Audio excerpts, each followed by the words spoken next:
दैवी वाणीच्या 10 वास्तविकता आपण बघूया. दैवी वाणीच्या 10 वास्तविकता.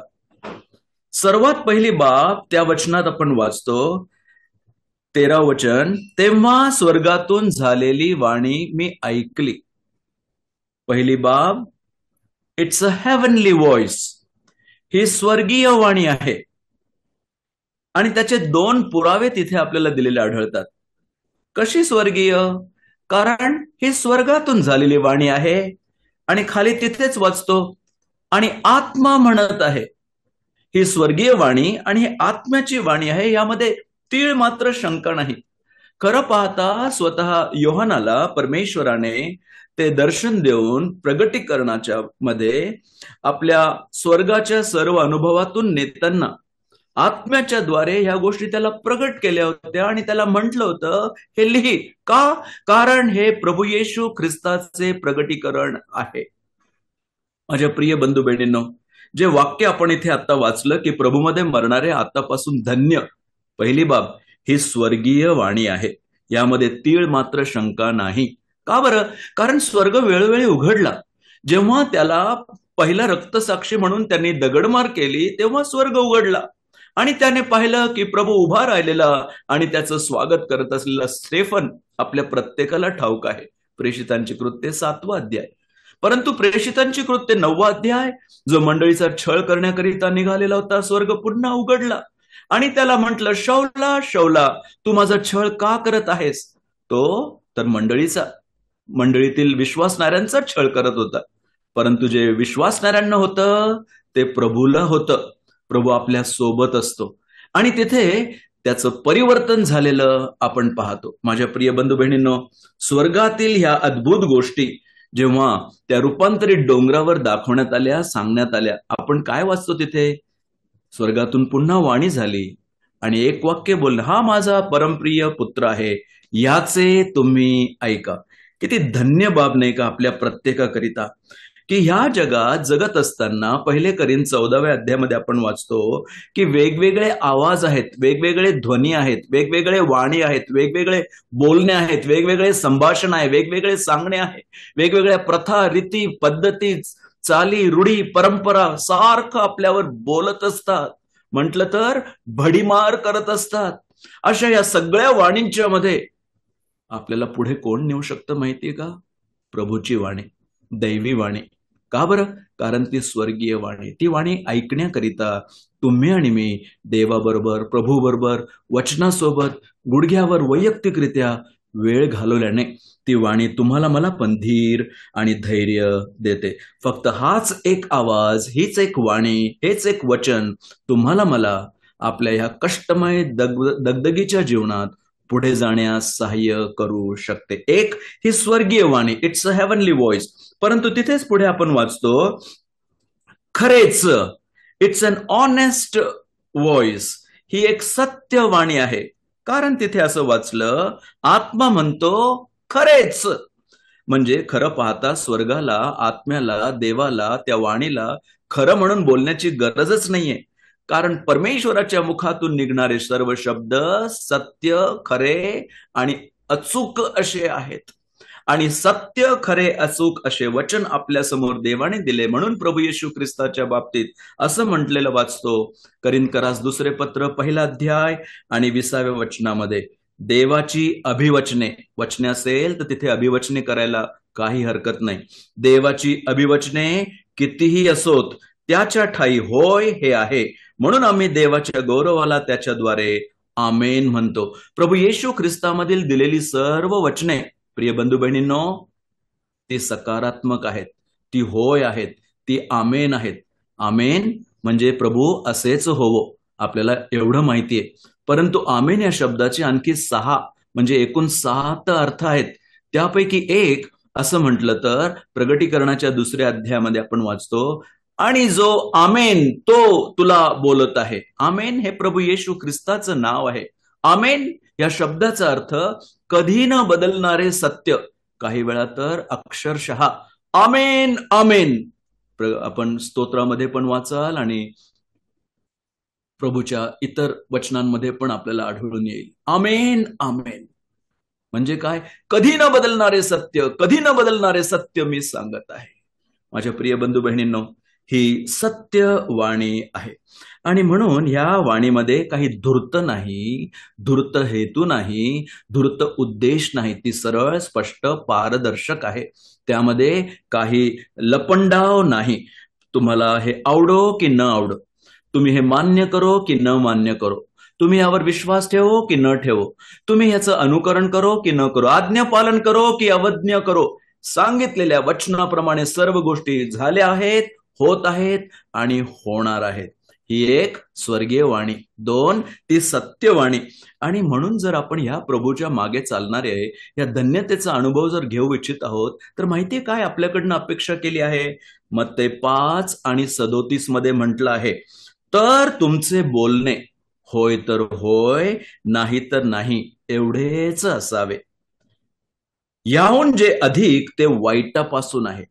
मला आश्चर्य वाटलं जेव्हा हे वचन मी इंग्रजीमध्ये वाचलं किंवा मूळ भाषेत पाहिलं. मराठीमध्ये ते वाक्यच वगळलं गेलं. कोणतं वाक्य इंग्रजीमध्ये आढळतं? But let your communication be yea yea and nay nay, for whatsoever is more than this cometh of evil. पुढे असं लिहिलं आहे, he is no man to take his words back. तो मनुष्य नाही की तो आपले शब्द परत घेईन. प्रियांनो, ही एक स्वर्गीय वाणी. दोन, ती सत्यवाणी. तीन, बघाल का, ही एक स्थिर वाणी आहे. का बरं? कारण तिथे आपण असं वाचलं, 13 वचन बघा, ती मला म्हणाली, म्हणजे स्वर्गातून झालेली वाणी मी ऐकली, ती मला म्हणाली, लिही. ही स्वर्गीय, ही सत्य, परंतु ही स्थिर वाणी आहे. ही एक पवित्र वाणी आहे. म्हणून ती लिहिलेली वाणी आहे. ती खोडता न येणारी वाणी आहे. ती कधी न बदलणारी वाणी आहे. म्हणून मत्ते 13:31 मध्ये आपण वाचतो, आकाश व पृथ्वी ही नष्ट होतील, परंतु माझी वचने नष्ट होणार नाहीत. यशया तर म्हणतो 40वा अध्याय 8व्या वचनामध्ये, गवत सुकते, फूल कोमजते, पण आमच्या देवाचे वचन सर्व काळ कायम राहते. जेव्हा कधी हे वचन मी वाचतो, मला ते आदिवासी लोक आठवतात, ज्यांना तेव्हा तर वाचता लिहिता येत नव्हतं, आता थोडं थोडं येतं. माहिती ते काय म्हणायचे? ह्या वचनाला घेऊन ते म्हणायचे, आकाश हिली तो हिली, पहाड टली तो टली, आकाश हिली तो हिली, पहाड़ टली तो टली, ईश्वर के कहले वचन, बाइबल में लिखल वचन कभी ना टली, आकाश हिली तो हिली. प्रिय बंधू बहिणींनो, किती देवाला आपण धन्यवाद द्यावा. हे साधारण नाहीये बरं का. आपल्या दुःखातून वर येऊया, आपल्या शोकातून बाहेर येऊया. आपल्या प्रियजनांचं विरह दुःख समोर आहे, परंतु मिलन सुखाची आशा आहे.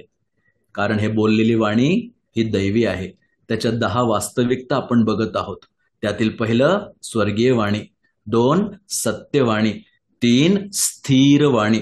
आणि म्हणून प्रगटीकरण 22:18 आणि 19 मध्ये म्हटलं आहे, या पुस्तकातील संदेश वचने ऐकणाऱ्या प्रत्येकाला मी निश्चयपूर्वक सांगतो की जो कोणी यात भर घालील त्याच्यावर या पुस्तकात लिहिलेल्या पिढा देव आणील, आणि जो कोणी या संदेशाच्या पुस्तकातील वचनातून काही काढून टाकेल त्याचा वाटा या पुस्तकात वर्णन केलेल्या जीवनाच्या झाडातून व पवित्र नगरीतून देव काढून टाकेल. सुरुवातीला वाचलं पहिल्या अध्यायामध्ये, तिथे काय लिहिलं आहे? जो कोणी ही वचने वाचेल, जो कोणी ही वचने ऐकेल, जो कोणी ही वचने पालन करील, त्याला ह्या वचनातील दिलेल्या आशीर्वादांचा लाभ प्राप्त होईल. देवाला आपण धन्यवाद देऊया. ही स्थिर वाणी आहे, कधी न बदलणारी वाणी. परंतु चौथी गोष्ट, ही सांत्वनदायी वाणी आहे. It's an happy voice. ही एक सांत्वनदायी वाणी आहे. का बरं? कारण तिथे आपण असं वाचलं, 13 वचन बघा, प्रभूमध्ये मरणारे आतापासून काय आहेत? धन्य आहेत म्हटलेलं आहे, ब्लेसेड म्हटलेलं आहे, सुखी म्हटलेलं आहे. ही सांत्वनदायी वाणी आहे. आता ह्या सांत्वनदायी वाणीबद्दल सांगताना खरं तर 3 बाबी बघायला हव्यात. त्यातील सांत्वनदायी वाणीचा जर आपल्याला अनुभव घ्यायचा असेल, याच्या 3 बाबी आहेत. त्याचा प्रारंभ कुठे होतो माहितीये का? आपण जर माझ्यासोबत पवित्र शास्त्र बायबलमधील ते वचन आठवलं, जिथे स्तोत्रकर्ता 32 आणि 1 आणि 2 मध्ये म्हणतो, ज्याच्या अपराधांची क्षमा झाली आहे, ज्याच्या पापावर पांघरून घातले आहे, तो धन्य. ज्याच्या हिशेबी परमेश्वर अनितीचा दोष लावत नाही व ज्याच्या मनात कपट नाही, तो मनुष्य धन्य. सुरुवात तिथे आहे. नवीन जन्माच्या द्वारे, पाप क्षमेच्या द्वारे जीवनातील हे कपट, कलह, मत्सर, राग, तट, फुटी, भांडणं, हेवा, दारूबाजी, रंगेलपणा, शारीरिकता, दैहिकता आपल्या जीवनातून काढून टाकण्याच्या द्वारे आणि येशू ख्रिस्ताला जीवनात पश्चाताप करून माझा प्रभू, माझा तारणारा म्हणून स्वीकारण्याच्या द्वारे आहे. ही धन्यता जर शेवटी हवी असेल, प्रभूमध्ये मरणारे धन्य, तर त्याचा प्रारंभ तिकडे व्हायला पाहिजे. जर आपण ऐकत आहात आणि अजूनही आपल्या पापामध्ये आहात, आज ओक्साबोक्षी रडून त्या प्रभूला म्हणा, प्रभू माझ पाप्यावर दया कर, माझ्या पापांची क्षमा कर. येशू ख्रिस्त माझ्या पापांसाठी मरण पावला, हे मला इथं माझ्या डोक्यात माहित होतं, हे माझ्या कानात मी ऐकलं होतं, माझ्या मुखाने पण मी बोललो होतो, पण आता मी माझ्या अंतःकरणात विश्वास ठेवून येशूला प्रभू म्हणून माझ्या हृदयात बोलवतो. प्रभू माझं तारण कर, माझ्या पापांची क्षमा कर. धन्यता तिथून सुरुवात होते. आणि जे आपल्यापैकी अनेक जण म्हणतील, हो हो आम्ही तर ते केलेलं आहे, माहिती त्यांच्या जीवनात दुसरी गोष्ट कोणती दिसून यायला हवी आहे? मत्तेकृत शुभवर्तमान 5 अध्याय 3 ते 12 वचनं वाचायला हवी आहे. त्याला बी ॲटिट्यूड्स म्हटलेलं आहे. त्यांचा ॲटिट्यूड, दृष्टिकोन असा या राजाच्या सांगण्याप्रमाणे, राजाची प्रजा असलेले, राजाच्या घरचे लोक म्हणून बदललेलं असलं पाहिजे, तर ते बोललेलं वाक्य सत्य आहे. काय? मला माझ्या पापांची क्षमा मिळालेली आहे. हे जर खरं आहे तर त्याचा अनुभव कोणता असावा? तो प्रभू असं म्हणतो, जे आत्म्याचे दीन ते धन्य, जे शोक करीत आहेत ते धन्य, जे सौम्य आहेत जे सौम्य ते धन्य, जे नीतिमत्वाचे भुकेले व तानेले ते धन्य, जे दयाळू ते धन्य, जे अंतःकरणाचे शुद्ध ते धन्य, जे शांती करणारे ते धन्य, नीतिमत्वाकरिता ज्यांचा छळ झालाय धन्य. माझ्यामुळे जेव्हा लोक तुमची निंदा व छळ करतील, तुमच्या विरुद्ध सर्व प्रकारचे वाईट लबाडीने बोलतील, तेव्हा तुम्ही धन्य. माझ्या प्रिय बंधू बहिणींनो, ह्याचा विरोधार्थी शब्द घेऊन पहा. का बरं? जे आत्म्याचे दीन ते धन्य, कारण स्वर्गाचे राज्य त्यांचे आहे. जे शोक करीत आहेत ते धन्य, कारण त्यांचे सांत्वन करण्यात येईल. जे सौम्य ते धन्य, कारण ते पृथ्वीचे वतन भोगतील. जे नीतिमत्वाचे भुकेले व ताणले ते धन्य, कारण ते तृप्त होतील. जे दयाळू ते धन्य, कारण त्यांच्यावर दया होईल. हे सांगितलेल्या दुसऱ्या बाजूच्या आशीर्वादांचा अनुभव घ्यायचा असेल तरी पहिली बाजू आपली सरळ असणं किती गरजेचं आहे. तर प्रभूमध्ये मरणारे धन्य, याचा प्रारंभ, याचं आपलं प्रात्यक्षिक जीवन आणि मग त्याचा प्रत्यक्ष अनुभव. प्रभूमध्ये मरणारे धन्य आहेत. It's a happy voice. ही सांत्वनदायी वाणी आहे. 5वी बाब, ही सावध करणारी वाणी आहे. It's an halting voice. का बरं? कारण तिथे असं म्हटलेलं आहे, मरणारे आतापासून धन्य आहेत असं नाही, प्रभूमध्ये मरणारे धन्य आहेत. म्हणजे काय? या जगातील प्रत्येक व्यक्ती 2 पैकी एका गटात मोडतो. एक तर प्रभू मध्ये, नाहीतर प्रभूच्या बाहेर. सावध करणारी वाणी आहे. मी आहे का प्रभूमध्ये?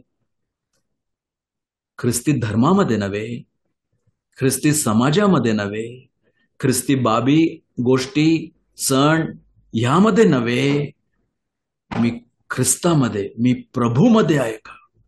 तर आपल्या जीवनातील सगळ्या गोष्टी बदललेल्या आढळतील. का बरं? कारण ह्यापेक्षा एक मधलं स्थान नाही. There is no place in between. Either you are in the Lord or out of the, या तो प्रभू में है, नहीं तो प्रभू के बाहर. क्या मैं सच में प्रभू में हूं? मी प्रभूमध्ये आहे का? का बरं? कारण योहान 5:11 आणि 12 मध्ये म्हटलं आहे, ती साक्ष हीच आहे की देवाने आपल्याला सार्वकालिक जीवन दिले आणि हे जीवन त्याच्या पुत्राच्या ठायी आहे. ज्याला तो पुत्र लाभला आहे त्याला जीवन लाभले आहे. ज्याला देवाचा पुत्र लाभला नाही त्याला जीवन लाभले नाही. 6वी गोष्ट, ही सदा करताची वाणी आहे. ही सदा करताची वाणी आहे. It's a henceforth voice. तिथे बघितलं, प्रभूमध्ये मरणारे आतापासून धन्य आहेत. आतापासून, नेहमी करिता, सदा करिता, सर्व काळाकरिता. धन्यवाद देव देवाला. जे प्रभू येशू ख्रिस्तामध्ये आहेत ते नवी उत्पत्ती आहेत. आणि ती उत्पत्ती, प्रभूमधील उत्पत्ती, प्रभूची प्रजा, प्रभूचे लोक वेगळे केलेले म्हणून अनंत काळाकरिता आपण सदाकरिता तसा अनुभव करणारे असणार आहोत. स्तोत्र 125 आणि 2 बाजूला लिहून घ्या. तिथे म्हटलं आहे 125:2, यरुशलेमेच्या सभोवती डोंगर आहेत, तसा परमेश्वर आतापासून सर्व काळ आपल्या लोकांसभोवती आहे. Praise God. देवाला धन्यवाद देऊया. 7वी गोष्ट, ही सुटकेची वाणी आहे. It's a voice of deliverance. कारण तिथे म्हटलं आहे, आत्मा म्हणतो खरेच आपल्या कष्टापासून सुटून. ही सुटकेची वाणी आहे. काय कष्ट या जगामध्ये. इयोबाच्या शब्दात म्हणायचं तर 14वा अध्याय 1 वचन म्हटलं आहे, मनुष्याचे आयुष्य अल्प आहे आणि ते कष्टाचे आणि दगदगीचे आहे. माझ्या प्रियाने, या सर्व कष्टापासून, सर्व शोक, रोग, दुःख, त्रास, बाप रे, एवढूस आयुष्य. मी म्हणतो किती उच्चपती. काय काय करावं लागतं. याला सांभाळ, त्याला सांभाळ, हे आण ते आण, असं नको तसं नको, इकडे जाऊ का तिकडे जाऊ का, हे घालू का ते घालू का, बोलू का नको, काय करू काय नाही, किती भानगडी हो. कधी कधी थकून जातो नाही का आपण. पण प्रिय भावांनो बहिणींनो, या सर्व कष्टापासून सुटका मिळते. ही सुटकेची वाणी आहे. देवाला धन्यवाद देऊ. 8वी गोष्ट, ही सुखाची वाणी आहे. का बरं? कष्टापासून सुटका आणि दुष्टापासून विसावा. देवाला धन्यवाद देऊया. आज तो दुष्ट तुम्हाला सतावित आहे, मला सतावित आहे. मोह आहेत, पाश आहेत, अडखळणं आहेत आणि अनेक आकर्षण आहेत. अनेकरित्या आत्मिक सोडून दैहिक जीवन जगण्याची प्रवृत्ती मनामध्ये येते आणि या सर्व प्रलोभनांना सोडून प्रभूच्या मागे जाण्याकरिता आपण सगळेजण तयार असताना देवाला धन्यवाद देऊ. तो दिवस हा दुष्टापासून विसावा देणारा असेल. त्या विसाव्याची सुरुवात मत्ती 11, 28, 29 आणि 30 मध्ये वाचतो. अहो कष्टी व भाराक्रांत जन हो, तुम्ही सर्व मजकडे या. आपण आलो, नसल आलं तर या, म्हणजे मी तुम्हास विसावा देईन. परंतु त्याचसोबत तो म्हणतो, मी जो मनाचा सौम्य व लीन आहे, त्या माझे जू आपणावर घ्या व माझ्यापासून शिका, म्हणजे तुमच्या जीवांना विसावा मिळेल. कारण माझे जू सोयीचे व हलके आहे. त्याचं जू मानेवर घेऊया, खांद्यावर घेऊया, त्या प्रभूची सेवा करूया, मनापासून करूया, तर त्याच्या विसाव्याचा अनुभव आहे. माझी शांती मी तुम्हास देतो, जग देते तसे नाही. योहान 14:27. 9वी गोष्ट, ही सत्कृत्ये सांगणारी वाणी आहे. म्हणजे काय मला सांगू द्या. हे म्हटलं आहे तिथे, कष्टापासून सुटून त्यांना विसावा मिळेल, त्यांची कृत्ये तर त्यांच्या बरोबर जातात. ऐकलं का? ही विचार करणारी वाणी आहे. It's a voice of pondering. काय जातात? आपली कृत्ये, आपली सत्कृत्ये. पाण्याचा ग्लास प्रभूच्या नावाने दिला, त्याचं प्रतिफळ आहे. लक्षात घ्या. ते म्हणतात तर बरोबर, नग्न मी आलो आणि नग्न मी जाणार, हे खरंय. परंतु जे मी या जीवनात करत आहे हे सगळं नमूद केलं जात आहे. म्हटलं आहे, पुस्तके उघडले जातील. स्मरणवही आहे मलाकी 3:16. म्हणून किती जपून आपण जगण्याची गरज आहे. ही आपली सत्कृत्य प्रभूजवळ नेणारे. आपण असं जगूया, असं करूया, असं बोलूया, असं देऊया, असं उघडूया, असं सगळं करूया, जेणेकरून माझी सत्कृत्य माझ्यासोबत त्या दिवशी प्रभूजवळ जातील. काय जातात? सत्कृत्य. परंतु कुठे जातात? 10वा आणि शेवटचा मुद्दा, ही सुस्थळाची वाणी आहे. सुस्थळाची वाणी. माझ्या प्रिय बंधू बहिणींनो, कुठे जातात? जिथे प्रभू आहे, प्रभूच्या संगती आपल्यासोबत सुस्थळी. आणि त्या सुस्थळाची आशा प्रभूने आपल्याला दिलेली आहे. प्रभू आपल्या प्रत्येकाचं सहाय्य करो. या वचनाच्या द्वारे आपलं सहाय्य सांत्वन करो. हे साधारण बाब नाही. It's a heavenly voice. ही स्वर्गीय वाणी आहे. It's an honest voice. ही सत्य वाणी आहे. It's an holy voice. ही स्थिर वाणी आहे. It's a happy voice. ही सांत्वनदायी वाणी आहे. It's a halting voice. ही सावध करणारी वाणी आहे. It's a henceforth voice. ही सदाकर्ताची वाणी आहे. It's a voice of deliverance. ही सुटकेची वाणी आहे. It's a voice of rest. ही सुखाची वाणी आहे. It's a voice of pondering. ही आपली सत्कृत्य प्रभूजवळ नेणारी वाणी आहे. It's a voice of promise. ही सुस्थळाची आशा देणारी वाणी आहे. आणि म्हणून प्रभू मध्ये मरणारे आतापासून धन्य आहेत. दैवी वाणीच्या 10 वास्तविकता. अक्षय धन्यता, अजन्म धन्यता. या वचनावर प्रभू आपला विपुल आशीर्वाद देव. असं जगूया की प्रभूचं गौरव आपल्या जीवनातून होईल. प्रभू या वचनावर आशीर्वाद देवो. आमेन.